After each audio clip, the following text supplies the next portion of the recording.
시간에는 이제 주택 문제를 해결하려는 주택 수단, 정책 수단을요, 주택 정책 이렇게 얘기합니다. 요거는 아까도 얘기했지만 거의 대부분은요, 이 극빈층들이 좀 인간답게 살 수 있는 길을 열어주겠다는 얘기죠. 거의 다 정치적 목적으로 개입하는 겁니다. 그러니까 이러한 정책 수단들은요, 만약에 극빈층이 혜택을 본다 그러면 효과가 있는 정책입니다. 극빈층의 혜택을 못 본다 그러면요 효과가 없는 정책입니다. 이렇게 하셔야 돼요. 할 수 있죠? 여기는 먼저 자, 이 구성을 보겠습니다. 구성은요, 임대와 관련된 정책은 크게 세 가지가 있는데 얘는 따로따로 물어보기도 하고 묶어서 물어보기도 합니다. 그래서 먼저 임대료 규제 있고, 한 장 넘기시면요 임대료 보조, 그 다음에 또 한 장 넘기시면 이 공공임대주택 정책이죠. 이 세 가지는 따로따로 물어보거나 아니면 비교해가면서 물어보기도 합니다. 그래서 헷갈리니까 잘 정리해 두셔야 됩니다. 자, 먼저 이제 이쪽으로 오겠습니다. 자, 임대료를 규제하겠다 알아보겠습니다. 임대료를 어떻게 하겠다고요? 규제하겠다. 자, 무슨 얘기냐면 어떤 지역이 딱 있습니다. 어떤 지역이 있는데 20평 기준으로 해서 임대료가 한 50만 원 정도가 형성돼 있다고 치자. 이게 너무 비싸요, 안 비싸요? 150만 원 버는 자가 50만 원씩 내면 힘들죠? 그래서 안 되겠다. 니네들 20만 원 이상은 받지 말아라. 이렇게 하는 걸요, 임대료 규제라는 겁니다. 그리고 요거는요, 올라가더라도 20만 원 이상 올라가면 돼요, 안 돼요? 여기까지만 올라가야 됩니다. 여기까지가 상한입니다. 상한. 이거에서 올라가면 돼요, 안 돼요? 안 됩니다. 이걸요, 임대료 상한제 이렇게 되어야 합니다. 임대료 상한제. 그리고 그렇기 때문에 항상 균형 임대료보다 낮은 임대료에서 결정해야 어떤 효과가 있는 거죠. 예를 들어서 너 80만 원 이상 받지 말아라 이렇게 한다면 이미 50만 원 받고 있어요, 안 받고 있어요? 그러니까 시장에서 한 80만 원 정도 형성되어 있는데, 죄송합니다. 50만 원 정도가 형성되어 있는데 80만 원 이상 받지 말아라 그러면 이미 50만 원 받고 있는 거죠. 아무런 효과가 없다는 얘기입니다. 아무런. 그러니까 요거보다 낮은 수준에서 결정해야 효과가 있다는 얘기죠. 이렇게 하시고, 그러면 이렇게 임대를 규제하게 되면 어떤 효과가 있나 그런 얘기인데, 자, 그러면 사람들은 이 50만 원 받다가 20만 원 이상 못 받게 하죠. 임대사업 하고 싶어, 안 하고 싶어요? 다 하고 싶지 않겠죠? 다 때려치려고 할 겁니다. 그죠? 그러니까 새롭게 임대사업 하는 사람도 있어, 없어요? 없고, 기존에 있는 임대사업자도 다 때려치려고 하거나 다른 뭐 상업용으로 바꿔서 임대하거나 이렇게 하려고 하죠. 그러다 보니까 시장에는 점점 임대주택량이 줄어들기 시작합니다. 급기야는 이 근처에 그 남양주 지역에 20채밖에 안 남은 겁니다. 몇 채라고요? 20채. 임대주택이라는 곳은. 근데 또 임대료가 싸니까 또 소비하고자 하는 사람이 굉장히 많겠죠? 그죠? 그러니까 집 구하지 못한 세입자가 널려 있으면서 여러 가지 불합리한 일이 생길 수밖에 없는 겁니다. 그죠? 근데 문제는 단기적으로 보겠습니다. 자, 단기적으로는요, 순기능이 있다 이렇게 표현합니다. 좋은 기능이 있다 이렇게 얘기합니다. 왜냐하면 자, 단기적으로, 아주 장기적으로는 임대사업 하고 싫잖아요. 당장 때려칠 수 있나요? 예를 들어, 자, 임대차 기간 1년 반 남았다. 그러면 1년 반 동안 해야 돼, 안 해야 돼요? 해야 될 거 아닙니까? 그러면 기존의 세입자는 50만 원에다가 한 1년 반 정도는요, 그냥 20만 원 낼 수 있는 거죠? 그잖아요? 그대로 있으니까. 그잖아요? 그래서 단기적으로는 아주 좋은 기능이 있다는 얘기죠? 그렇지만 장기적으로는요, 누구 하나 혜택을 못 보는 안 좋은 기능으로 바뀔 수가 있는 겁니다. 그죠? 이렇게. 자, 이거는 장기적인 그래프입니다. 장기적으로 이렇게 그래프를 그려볼게요. 수요와 공급이 만나는 점에서 50만 원 정도가 형성되어 있다는 얘기죠.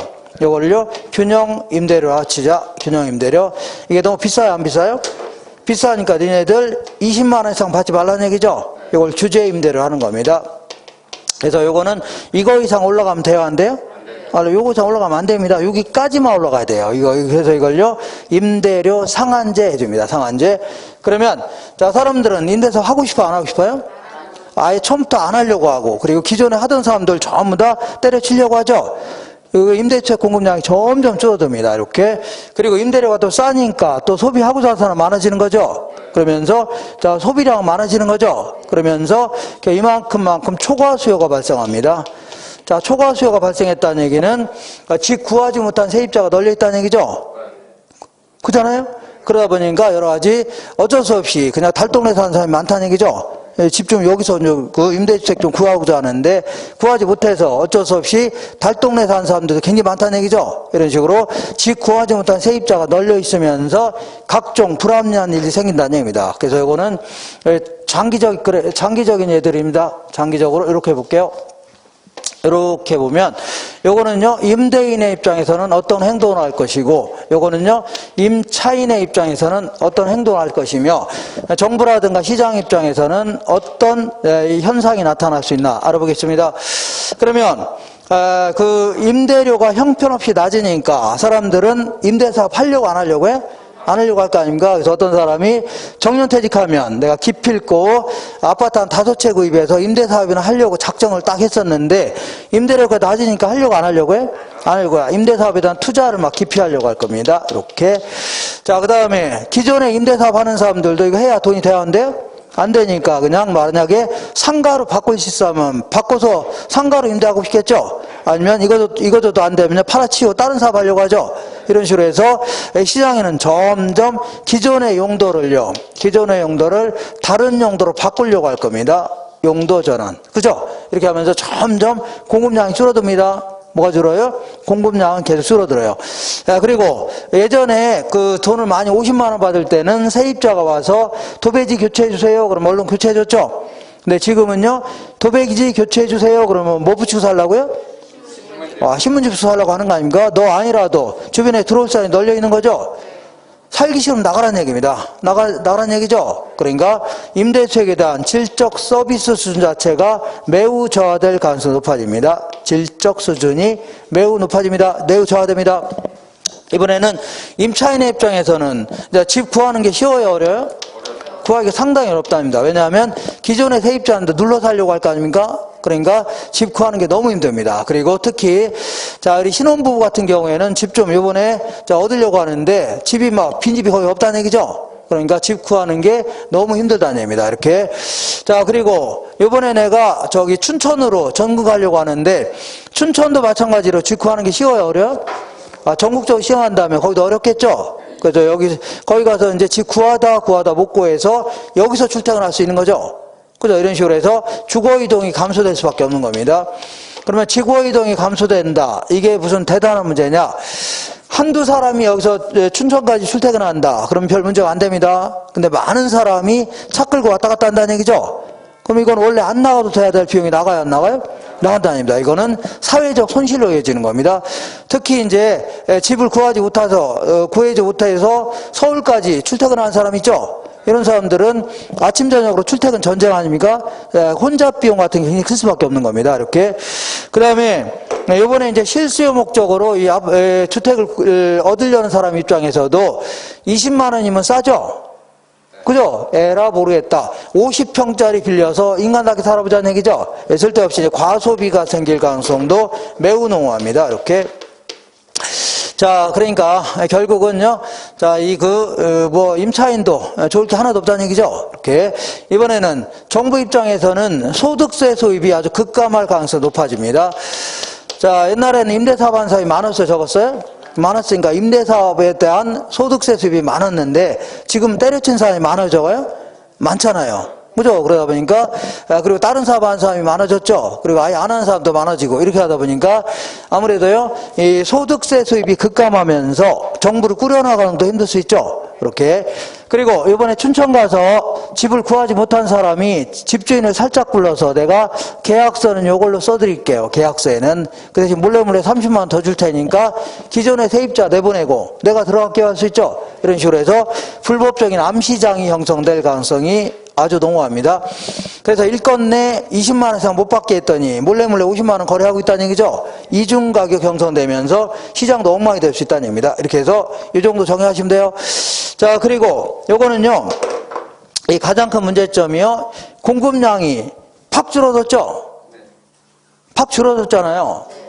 이게 크게 문제가 되는 겁니다. 시장에 주택량이 거의 사람들이 임대사업을 다 때려치면서 줄어들었죠. 그게 문제가 되는 겁니다. 만약에 자, 임대료가 20만 원 이상 못 받게 한다 하더라도 사람들은 임대사업 계속 하겠다는 얘기는 뭐예요?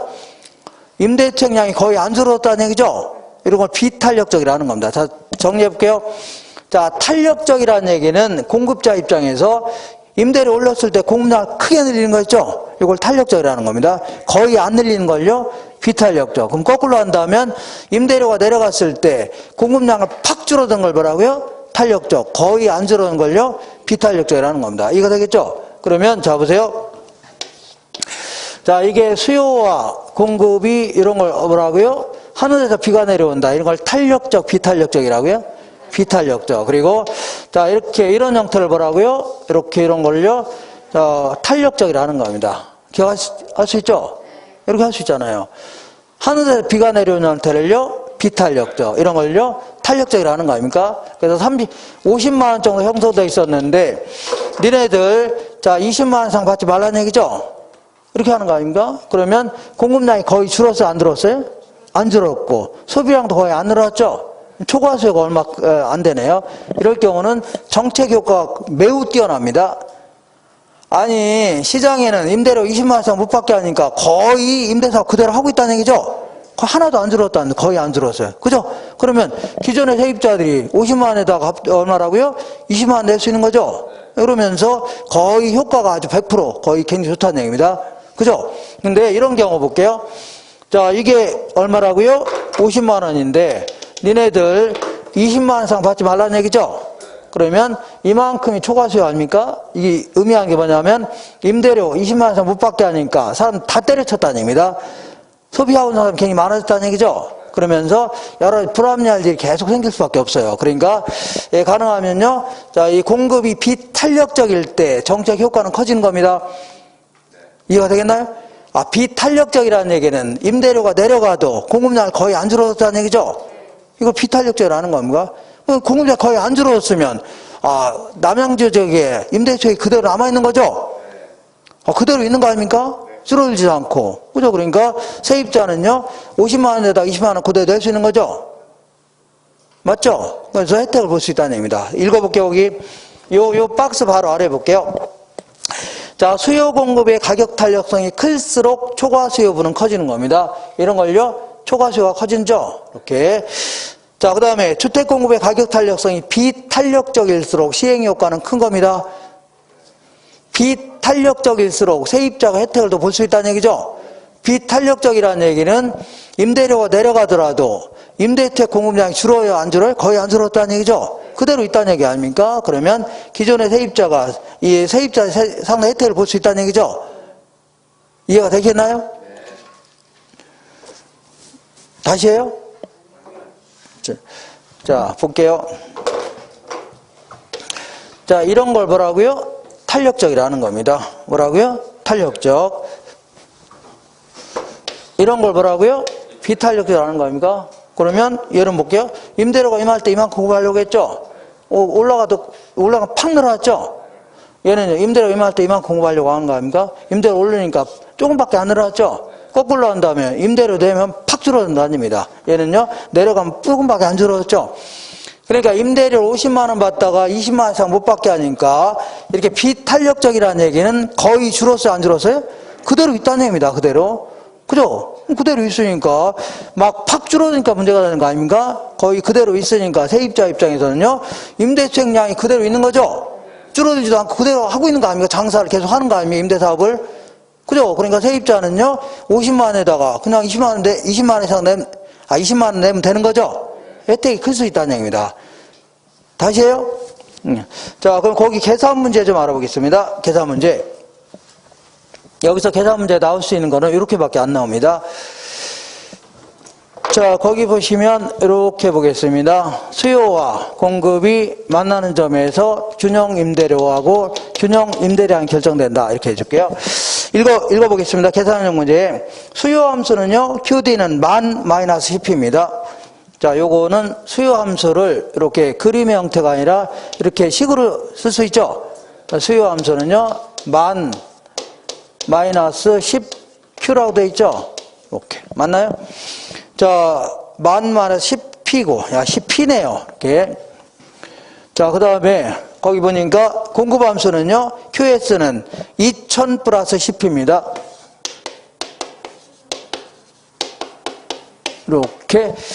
자, 이때 다음에 질문에 답하라. 균형 가격과 균형량은, 그러면 이 균형점에서는 공급량과 수요량이 같아요, 달라요? 이 균형점에서는 공급량과 수요량이 같죠? 그러니까 공급량은 요거죠? 수요량은 요거 아닙니까? 똑같이 해주면 되겠네요. 우리 예전에 했었죠? 그러니까 2000 플러스 CP는 자 얼마라고요? 마이너스 CP죠? 공급량은 요거고 수요량은 요거죠? 똑같이 해주면 P를 구할 수 있습니다. 얘를 넘기게 되면 자 10P를 넘기면 플러스 20P죠? 10P에다 10P 더하면 20P 아닙니까? 그리고 요거는 플러스가 있다 생각하시면 넘기면 마이너스죠? 그래서 만에서 2000 빼니까 8000이 되겠네요. 그러면 이때의 가격은요? 자, 이때는 8000을 20으로 나누면 되죠? 그럼 400이 됩니다. 얼마라고요? 400. 그리고 자, 이게 얼마라고요? 400 아닙니까? 그러면 자, 400일 때의 수요량과 400일 때 공급량이 같죠? 그러니까 400을 여기다 집어넣어도 되고 여기다 집어도 됩니다. 400 여기다 집어넣어 볼게요. 그러면 이거 4000 아닙니까? 만에서 4000 빼니까 얼마라고요?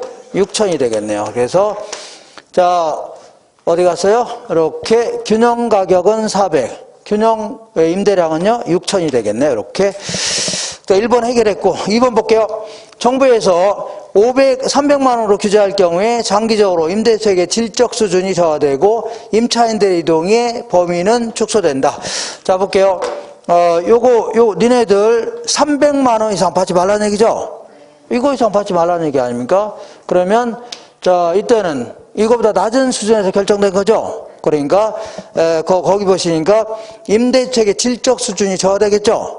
그 주거 이동도 감소될 거 아닙니까? 저 똑같죠? 여기 하는 거 아닙니까? 그리고 세 번째 볼게요. 정부에서 임대를 200만 원 규제했을 경우에 초과 공급은 4000채가 된다. 맞나 확인할게요. 요거를 200만 원 규제했답니다. 자, 부호는 전부 만입니다. 만이니까. 그러면 이때는 이렇게 계산하면 됩니다. 어떻게 계산하냐면 200을 여기다 집어넣죠? 200을 여기다 집어넣으면 공급량이 나옵니다. 맞죠? 여기다 하면 공급량이 나오는 거고. 그 다음에 200을요, 여기다 집어넣으면 수요량이 나오는 겁니다. 200을 여기다 집어넣으면 뭐가 나와요? 수요량. 그럼 자볼게 계산해 볼게요. 200을 여기다 집어넣어 볼게요. 그러면 100에다 200 더하니까 2000이죠? 2000에다 2000 더하니까 4000이 공급량이 되는 겁니다. 뭐라고요? 4000채가 공급량. 이번에는 200을 여기다 집어넣어 볼게요. 200 여기다 집어넣으면 2000이죠? 만에서 2000 빼니까 얼마라고요? 8000이네요. 그러니까 자 수요량 200으로 규제했을 때는요. 공급량은 4000, 수요량은 얼마라고요? 8000. 얼마만큼요? 4000만큼 초과 수요가 발생했네요. 자 4000만큼 뭐라고요? 초과 수요가 발생한 겁니다. 자 초과 공급이 아니라 뭐라고요? 초과 수요가 발생했다 해줘야 돼요. 이거 할 수 있겠죠? 아니 그냥 200으로 규제했죠? 그럼 200을 여기다 집어넣으면 공급량 나오는 겁니다. 200을 여기다 집으면 뭐가 나와요? 수요량. 바로 나오는 거 아닙니까? 이거 되겠죠? 이렇게. 자, 그럼 이번에는 자 이렇게 볼게요. 니네들 이렇게 볼게요. 500만 원 이상 받지 말아라. 그러면 시장에는 효과가 있어 없어요? 지금 400만 원 받고 있죠? 이거 너무 비싸니까 이 아래에서 규제하겠다 그런 얘기인데 500만 원 이상 받지 말아라. 그러면 효과가 있어 없어요? 아무런 효과가 없는 겁니다. 지금 400 받고 있잖아요. 아무런 효과가 있어 없어요? 없다. 4번 볼게요. 정부가 500만 원으로 임대를 규제할 경우에 임대주택의 공급이 감소되지도 않으며 장기적으로 임차인들의 주택난도 심화되지 않겠죠? 이렇게. 그 밑에 서술형 질문 볼게요. 정부가 규제하는 임대료 상한이 시장 균형 임대료보다 높다면, 자, 이렇게 높다면 효과가 있어 없어요? 없다는 얘기입니다. 높다면 임대료 규제는 시장에서 아무런 영향을 미치지 않습니다. 3번 볼게요. 임대료 규제를 실시할 경우에 임대수익에 대한 공급이 단기적으로는 비탄력적이나 장기적으로는요, 탄력적으로 반응합니다. 자, 임대료가 지금 20만 원 이상 못 받게 하는 거죠? 내려가는 거 아닙니까? 그런데 그럴 때 단기적으로 갑자기 때려칠 수 있나요? 없죠. 거의 안 줄어든다는 얘기입니다. 이런 걸요, 비탄력적이라는 겁니다. 근데 장기적으로는 다 때려친 사람이 많아져요? 적어져요? 많아지죠. 이걸 탄력적으로 반응한다 이겁니다. 이렇게 자꾸 아세요. 이렇게. 자, 그래서 이 3번 맞는 겁니다. 단기적으로는 크게 반응하지 않는다는 얘기죠. 비탄력적이지만 장기적으로 다 때려친 사람이 굉장히 많아진다는 얘기죠. 탄력적으로 반응합니다. 4번 볼게요. 자, 시장 임대료 이하로 임대료를 통제한다면 단기적으로 공급이 완전 비탄력적이라면, 단기적으로 공급이 완전 비탄력적이라는 얘기는, 자, 임대료 내려가도 그대로 있다는 얘기입니다. 자, 완전 비탄력적이면 수직이에요, 수평이에요? 수직이 완전 비탄력적입니다. 그죠? 그러니까 임대료가 50만 원일 때 의시할 때 이만큼 공급하려고 하죠? 근데 20만 원 이상 못 받게 해도 요거죠? 똑같다는 얘기입니다. 이렇게. 자, 수요국서 이렇게 지나간다면 요게 이제 50만 원 아닙니까? 그죠? 근데 임대료를 자, 균형 가격 이하로 통제한다면, 그러니까 니네들 이거, 그러니까 요 아래 면적이 임대인의 입장에서 총 수입액입니다. 아, 그동안 이만큼이 임대료하고 수량을 곱한 게 총 수입액 아닙니까? 맞죠? 근데 임대료를 니네들 이거 이상 받지 말라는 얘기입니다. 받지 말라고 했죠? 맞죠? 그러면 요 면적이 임대인의 입장에서 뭐가 됐어요? 총 수입액이 된 거 아닙니까? 그러면 요 면적 볼게요, 요 면적. 요 면적은 그전에는 임차인이 임대인한테 줬던 돈이죠? 근데 지금은 안 줘도 될 거 아닙니까? 맞죠? 그러면 결국은요, 임대인의 소득이 고스란히 누구한테요? 임차인한테 넘어가는 겁니다. 임대인이 받을 돈이 누구한테 넘어가요? 임차인한테 넘어가는 거 아닙니까? 그래서 결국은요, 자, 임대인의 소득 일부가 임차인에게 귀속되는 소득의 재분배 효과가 나타난다는 얘기죠. 이렇게 하나 넘겨보겠습니다. 6번 볼게요. 임대료 상한을 균형 가격 이하로 규제한다면 임대차의 공급 부족 현상이 초래한다. 이거를 초과 수요라는 것은 공급이 부족하다는 얘기죠. 수요는 이렇게 많고, 초과 수요를 다른 말로요, 공급 부족해도 상관없습니다. 공급 뭐라고요? 부족이다. 그 다음에 8번 볼게요. 정부가 임대료 상승을 통제한다면 장기적으로 임차인들의 주거 이동이 감소되겠죠. 주거 이전이 감소된다. 그 다음 10번 볼게요. 균형 임대료보다 임대료 상한이 낮을 경우에 장기적으로 임대주택의 질이 낮아질 수 있다는 얘기죠. 질적 수준이 저하될 가능성이 높아집니다. 이렇게 해서 아까 탄력적, 비탄력적 요것만 좀 잘 정리하시면 되겠네요. 자, 공급자 입장에서 임대료 올랐을 때 공급량 팍 늘리는 걸 뭐라고요? 탄력적. 거의 못 늘리는 걸요? 비탄력. 거꾸로 한 다음에 임대료 내려갔죠? 근데 거의 안 줄어드는 걸요? 비탄력적. 팍 줄어드는 걸요? 탄력적. 구분할 수 있죠? 예. 그러니까 거의 안 줄어들면 문제가 될 게 별로 없습니다. 그대로 있는 거 아닙니까? 근데 팍 줄어드는 게 문제가 되는 겁니다. 팍 줄어드는 게. 자, 이번에는 임대료, 그러니까 얘는요, 임대료 규제했더니 결국은 누구 하나 혜택을 못 보는 안 좋은 데로 바뀔 수 있다는 얘기죠. 그래서, 자, 임대료를 우리가 이제 직접 지원해 주겠다는 걸요, 임대료 보조라는 겁니다. 임대료 보조. 그 임대료 보조는 크게 이제 두 가지 형태로 이제 나눌 수 있는데, 볼게요.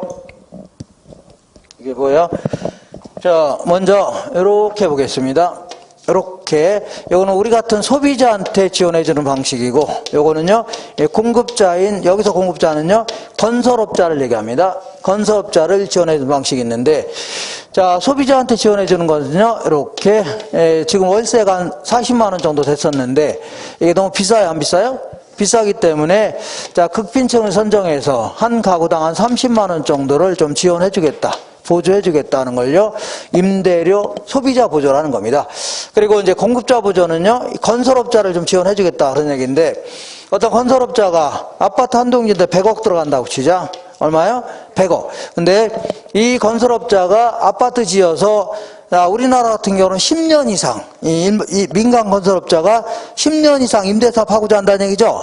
그러면 일종의 준 공공임대 아파트 취급합니다. 공공임대 아파트에 준해서 취급한다는 얘기죠. 여러 가지 뭐 도와주겠다는 얘기입니다. 세금도 좀 덜 내게끔 이렇게 하겠다는 얘기죠. 이렇게 해서 여기서는 세금 덜 내는 게 아니라 한 동 칠 때마다 50억 정도를 지원해 준다고 치자. 이렇게 하는 걸요, 공급자 보조해 줍니다. 공급자 보조. 그러면 자, 소비자한테 지원해 주니까 어떤 효과가 나타나나 그런 얘기입니다. 한번 알아볼게요.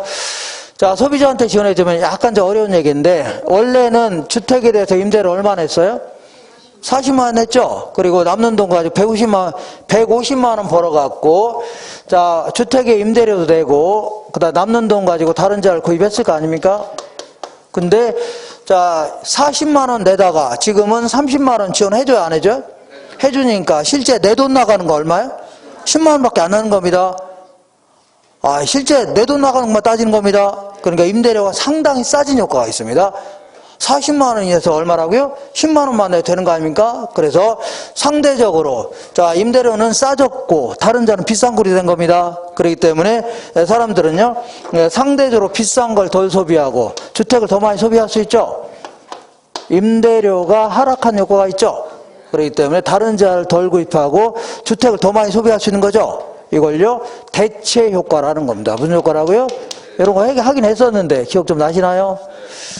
내가 이마트에 가서 10만 원 가지고 삼겹살하고 다른 자를 구입하려고 갔죠. 근데 삼겹살이 반값으로 떨어진 겁니다. 그러면 상대적으로 다른 자는 비싼 꼴이죠. 다른 걸 덜 사고 삼겹살은 5건 살 수 있다는 얘기입니다. 이걸 뭐라고요? 대체 효과라는 겁니다. 이거 되겠죠? 이렇게. 자, 요번에 휘발유 가격이 많이 떨어졌거든요. 그러면 다른 제야 좀 덜 사고 요번 기회에 휘발유 빡빡 채워놓고 다니겠죠?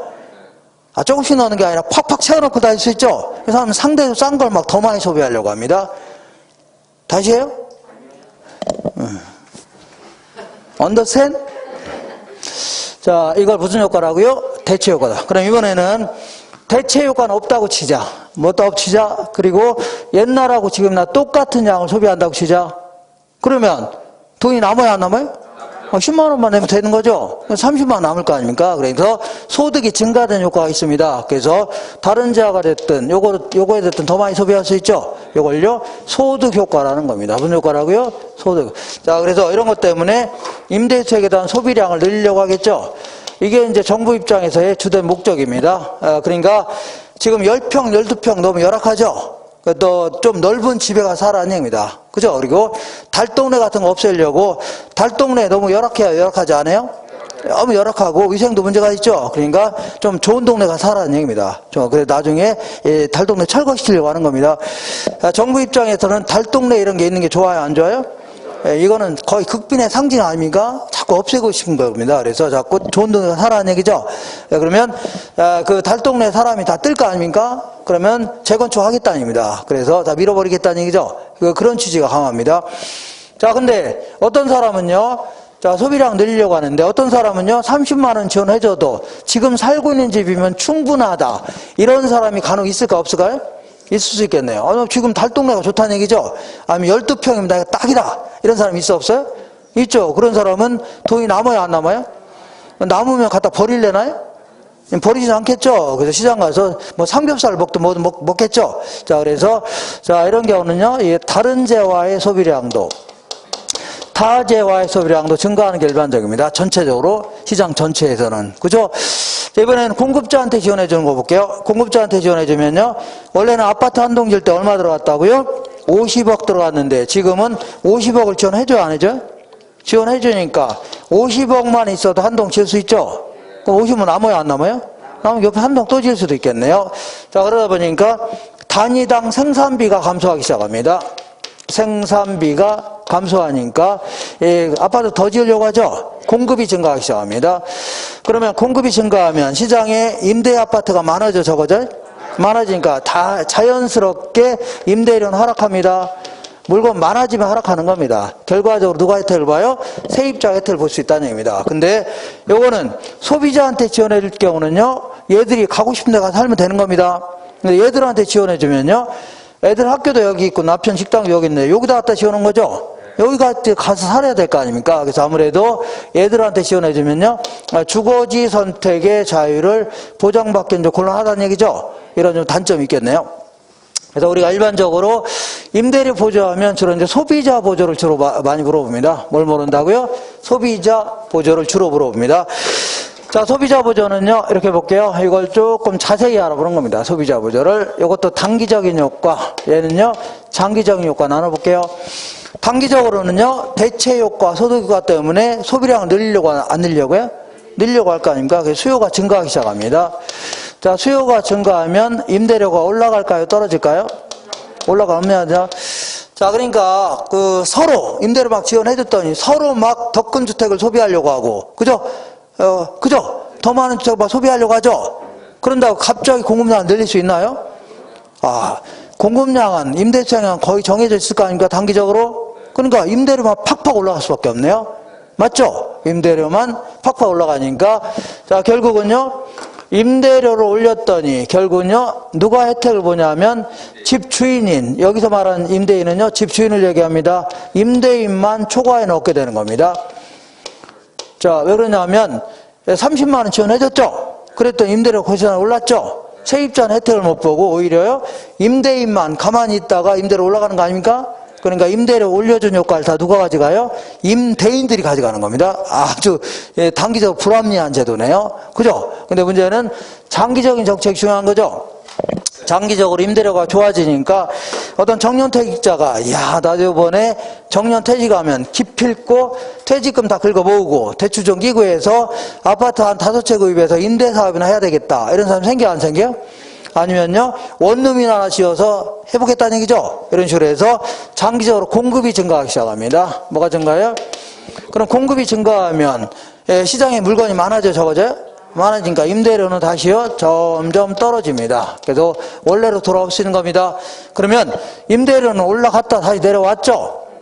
그러니까 초과인은, 임대인의 초과인은 없어지겠죠? 그 대신 30만 원 지원해줬죠? 그럼 세입자가 혜택을 보는 겁니다. 누가 혜택을 봐요? 세입자가 혜택을 보는 겁니다. 자, 그리고 임대료를 지원해준 방법은 크게 이제 두 가지가 있는데, 이렇게 가격 보조라는 게 있고 현금 보조라는 게 있습니다. 자, 가격 보조를 다른 말로 집세 보조 이렇게 얘기합니다. 현금 보조를요, 이거를 소득 보조 이렇게 얘기하는데, 소득 보조. 자, 이때 이제 가격 보조는요, 그야말로 우리가 임대료 줄 테니까 임대료로만 사용해라 그런 얘기입니다. 어떻게 생각하고요? 임대료로만 사용해라. 너 임대료 쓰지 않으면 집주인한테 직접 주겠다 이렇게 할 수 있죠. 그럼 임대료밖에 못 쓰는 거 아닙니까? 이런 형태를요, 가격 보조라는 겁니다. 근데 현금 보조는요, 원래는 임대료 써도 상관없는데 다른 용으로 써도 상관없다입니다. 임대료 쓰는 게 좋지만 다른 용으로 써도 상관없다는 얘기죠. 이렇게 하는 걸요, 현금 보조라는 겁니다. 그러니까 너 쓰고 싶은 데 쓰라는 얘기입니다. 이걸요, 현금 보조라는 겁니다. 그러면 정부가 이렇게 30만 원 정도 지원해 주는 이유가 궁극적인 목적이 뭐냐면 아까 얘기한 대로 10평 열악하죠. 주거 환경이 너무 안 좋다는 얘기입니다. 그러니까 좀 넓은 집에 살라는 얘기죠. 20평 되는 넓은 집이죠. 그리고 달동네 이거 너무 열악하지 않아요? 열악하니까 좀 좋은 동네가 살라는 얘기입니다. 이게 주된 목적입니다. 이게 주된 목적이에요. 이게 목적인데, 자, 그러니까 정부 정책 효과는 뭐가 크다고요? 가격 보조가 큰 겁니다. 무슨 효과라고요? 정책 효과. 근데 어떤 사람은 30만 원 지원해주면 나이가 좀 당장 애가 수술해야 되는데 수술비 쓰겠다는 얘기죠. 아니면 애가 이제 대학교 들어갔는데 돈이 없어도 못 보낼 판인데 30만 원에도 지원 받아서 보내겠다는 얘기죠. 이런 식으로 해서 소비자 효용 측면에서는 뭐가 유리하다고요? 현금 보조가 유리하겠죠. 이렇게. 자, 거기에 어떤 그림이 하나 있는데, 어떤 엄마가 있는데, 이번에 엄마가 이제 생일인데 아들이 은근히 이제 현금을 가져오길 바랍니다. 왜냐하면 상품권을 가져오게 되면, 금강제화 상품권을 가져오면 구두를 사야 되는 거죠. 구두 잔뜩 있는데 구두 사기 싫을 거 아닙니까? 그래서 은근히 속으로 뭐라고요? 현금으로 줬으면 자기 옷 사고 싶은데 옷 사고 싶다는 얘기죠. 이렇게 나왔다는 얘기입니다. 그러니까 소비자 효용 측면에서 뭐가 유리하다고요? 현금이 나오는데, 그 엄마 입장에서 뭐가 유리하다고요? 현금이 나왔는데, 아들 입장에서는 목적이 뭐예요? 엄마 구두 하나 사주겠다는 얘기죠. 정책 효과는 뭐가 크다고요? 이 가격 보조가 크다는 얘기입니다. 구두 사주고 싶을 거 아닙니까? 그죠? 그래서 이해가 되시나요? 그래서 이 주택, 그 밑에 보면 주택 바우처 제도라고 있는데, 이거는요, 이 임대료 일부를요, 이 쿠폰 형태로 지급하는 겁니다. 누구한테요? 쿠폰 형태로 지급하는 거예요. 그러면 집주인이 한 달에 한 번씩 월세 달라고 할 거 아닙니까? 그러면 쿠폰 주면 돼요, 안 돼요?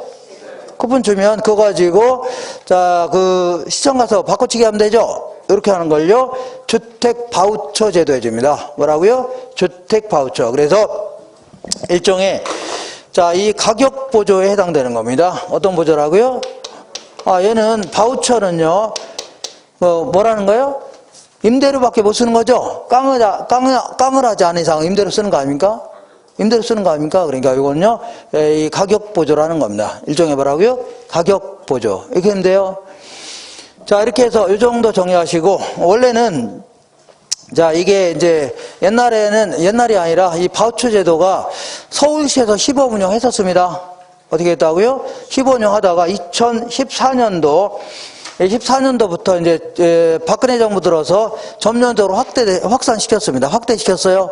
다만 이제 금액이 굉장히 작습니다. 그래서 어떻게 하냐면 이때 이제 자 원래는 뭐였냐면 우리는 이제 이쪽으로 올게요. 현금 보조 형태였습니다. 무슨 보조라고요?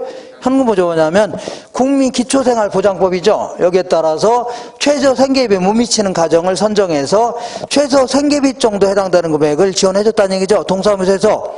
그럼 그 돈 가지고 월세 낼 수도 있고 애들 학비도 낼 수 있는 겁니다. 의료비 쓸 수 있다는 얘기죠. 그러니까 일종의 뭐였다고요? 현금 보조였습니다. 현금 보조. 그러다가 2014년도에 박근혜 정부 들어서서 이제 주거급여법이라는 걸 제정했습니다. 뭐라고요? 주거급여. 월세 같은 거 있죠? 이걸 지급하는 법을 만들어서, 자, 물론 이제 예전에 국민기초생활보장법에서 금액을 지급하는 거 있죠? 그 일부를 빼내고, 그러기 위해서 주거급여법에 따라서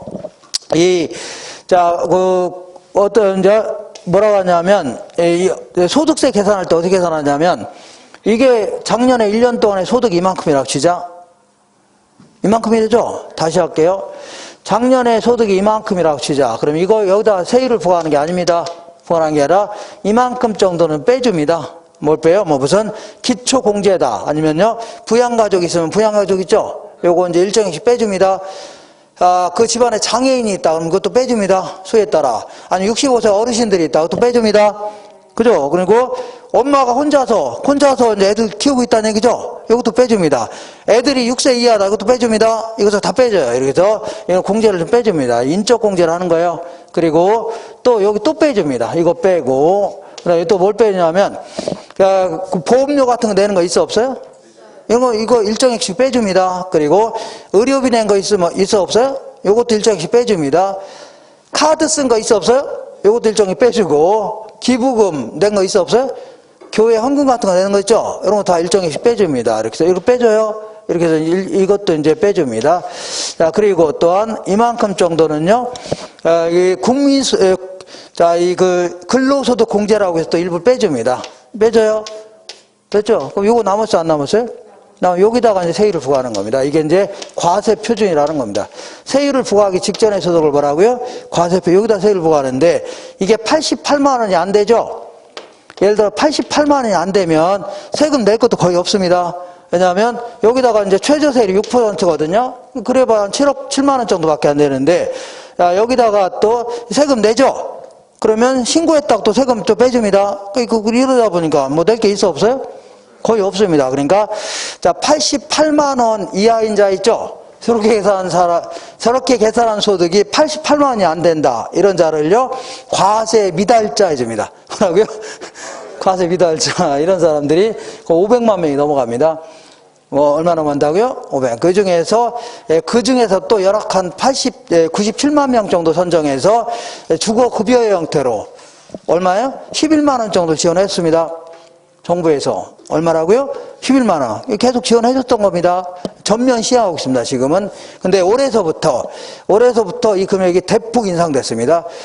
자, 근데 4인 가족 기준으로 해갖고, 소득이 213만 원인가 그래야 됩니다. 그거 이해해야 돼요?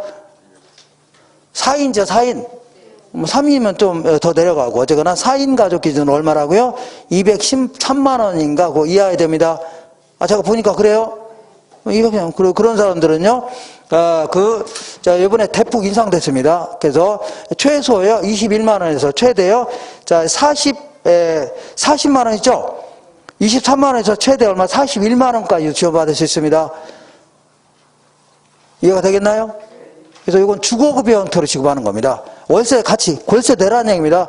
월세 안 내면요, 집주인한테 직접 주는 겁니다. 그러니까 이거는 순전히 뭐라고요? 가격보조입니다. 무슨 보조라고요? 가격보조. 이렇게 하시면 돼요.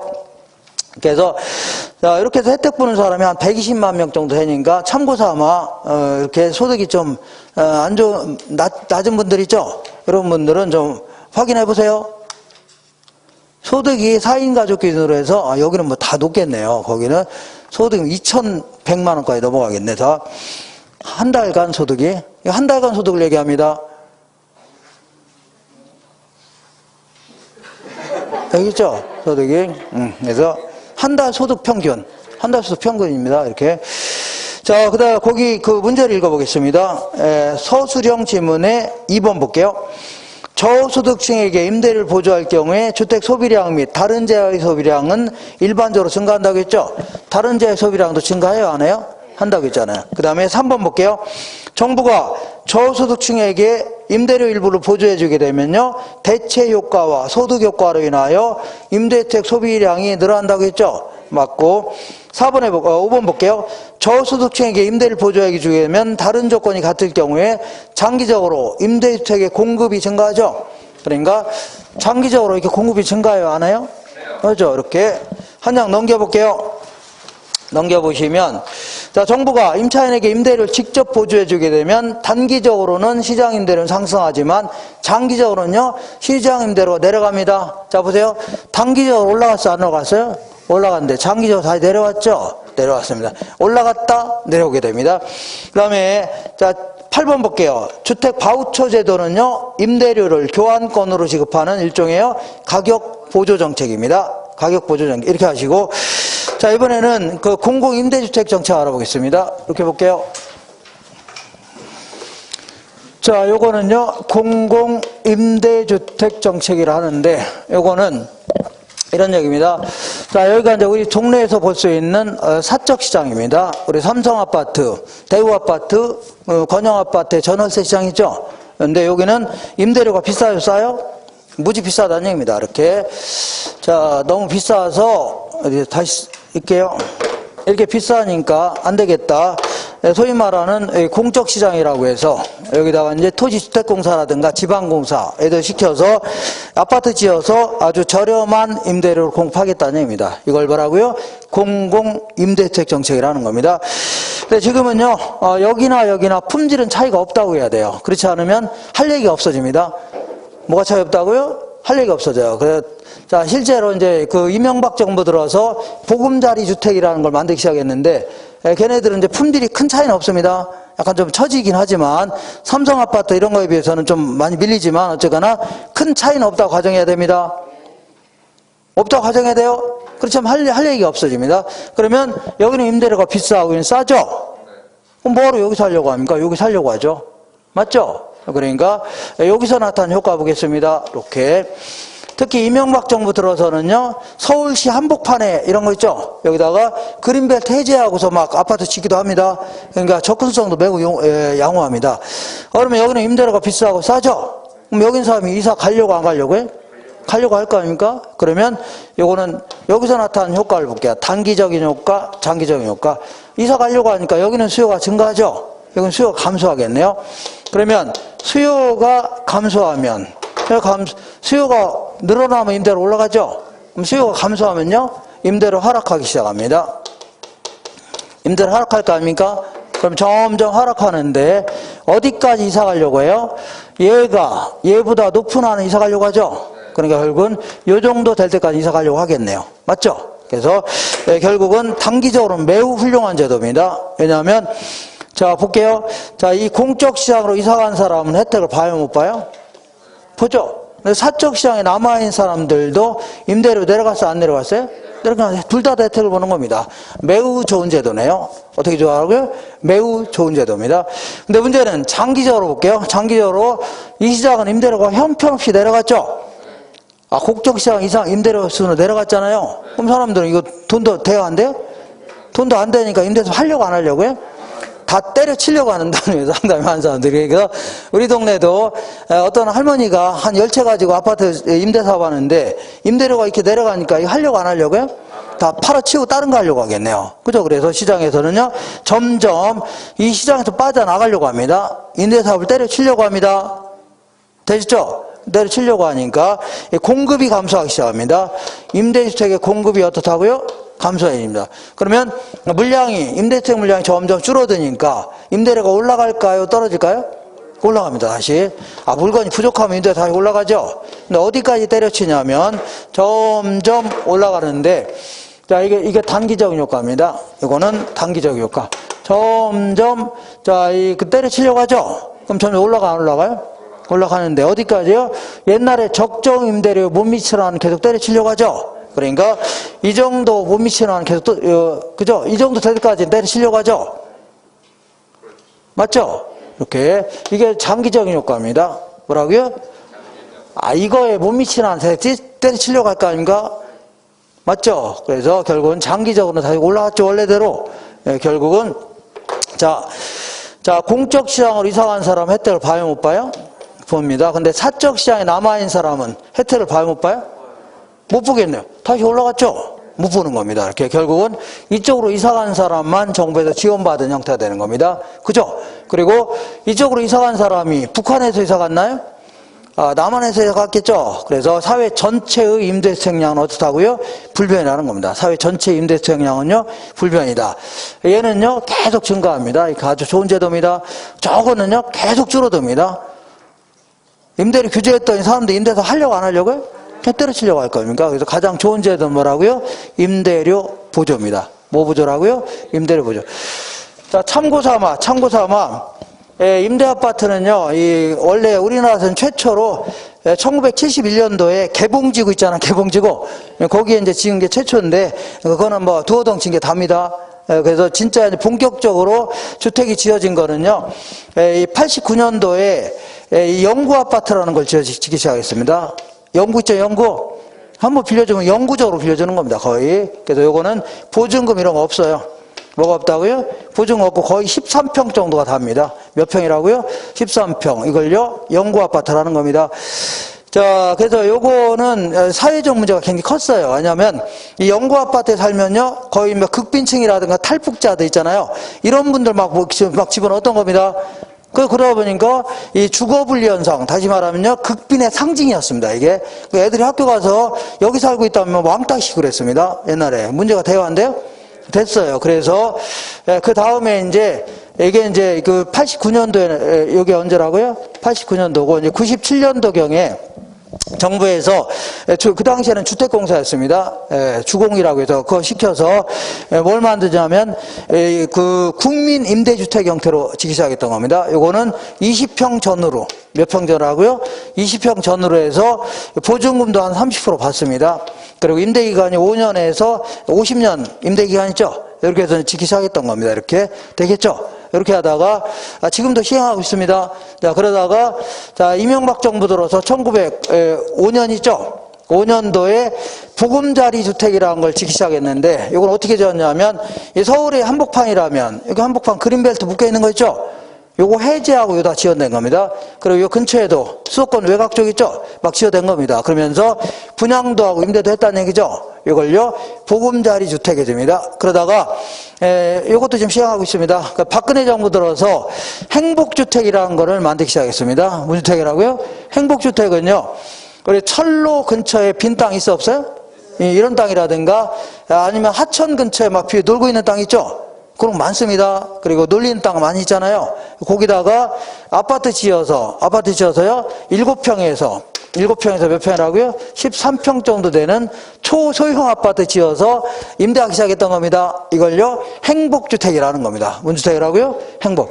요거는요, 시중의 임대료보다 30% 싸게 이렇게 빌려주는 거고, 그리고 요거는 주로 그 극빈층이라든가 1인 가구 있죠? 이런 사람 있잖아요. 이런 사람을 중심으로 해서 임대시킨 겁니다. 이렇게 해서 지금은요, 세 가지 형태를 운영하고 있습니다. 어떤 형태라고요? 세 가지 형태를 운영하고 있으니까 그런 줄 아세요? 이렇게. 자, 거기 문제를 한번 풀어보겠습니다. 문제를 풀어본다면, 자, 거기에 오른쪽 보겠습니다. 2번에 서술형 지문에 2번 있죠? 공공임대주택이 공급되는 지역으로 타 지역으로부터 저소득층 가구가 이동함으로써 사적 시장의 임대주택에 대한 수요는 감소하겠죠? 맞죠? 저쪽으로 이사 가니까 사적시장 임대수요가 감소할 거 아닙니까? 그 다음에 4번 볼게요. 사적시장의 공급자는 장기적으로 원래의 적정 이윤을 확보할 수 있는 수준까지 때려치려고 안 때려치려고요? 네, 공급을 감소시키려고 하죠. 그 다음에 6번 볼게요. 사적시장의 공급량은 장기적으로 공공주택 공급량만큼 감소하므로 사회 전체의 임대주택량은 불변이라고 했죠. 이거 좀 기억하세요. 불변이다. 9번 보겠습니다. 정부나 지자체가 공급하고 있는 임대주택의 유형에는요, 건설 임대주택, 매입 임대주택, 그리고 장기 전세주택, 여러 가지 형태가 있다는 얘기죠. 매입 임대주택은요, 자, 아파트 지어서 공급하는 게 아니라 기존에 있는 주택을 구입해서 임대사업 하는 겁니다. 이걸요, 매입 임대주택이라는 겁니다. 건설 임대주택은요, 아파트 지어서 공급하는 거 있죠? 이걸 건설 임대주택. 그리고 매입 임대주택은요, 부동산을 구입해서 임대사업 하는 겁니다. 이거 어떤 경우가 냐면, 예전에는 자, 대학교 앞에 가면은 거의 현수막에 뭐라고 걸려 있었냐면, 요즘에 거의 안 보이는데, 다가구 주택 매입합니다 써 있습니다. 뭘 매입한다고요? 다가구 주택 매입합니다. 이렇게 그 밑에 LH공사 써 있었습니다. 그러니까 왜 그거 매입합니까? 다가구 주택 매입하는 거죠? 그거 매입해갖고 학생들한테 임대하려고 했던 겁니다. 그 기숙사 못 들어가는 애들 있죠? 그래서 이제 임대하려고 했던 겁니다. 이렇게. 요즘엔 거의 뭐 안 하는 것 같은데. 자, 그 다음에 거기 보시니까 그걸 매입 임대주택이라는 겁니다. 자, 10번 볼게요. 준공공임대아파트란 임대주택이란 국가 지자체 또는 한국토지주택공사 또는 지방공사 외의 임대업자가 10년 이상 계속해서 임대하는 전용면적 85제곱미터 이하의 임대주택이죠. 그러니까 국가나 지자체 토지주택공사 외의자 있죠. 그럼 이 민간 건설업자가 아파트 지어서 10년 이상 국민주택 규모 이하의 아파트로 빌려주겠다는 얘기죠. 이런 걸요, 준공공 임대주택이라는 겁니다. 준이라는 게 뭐야?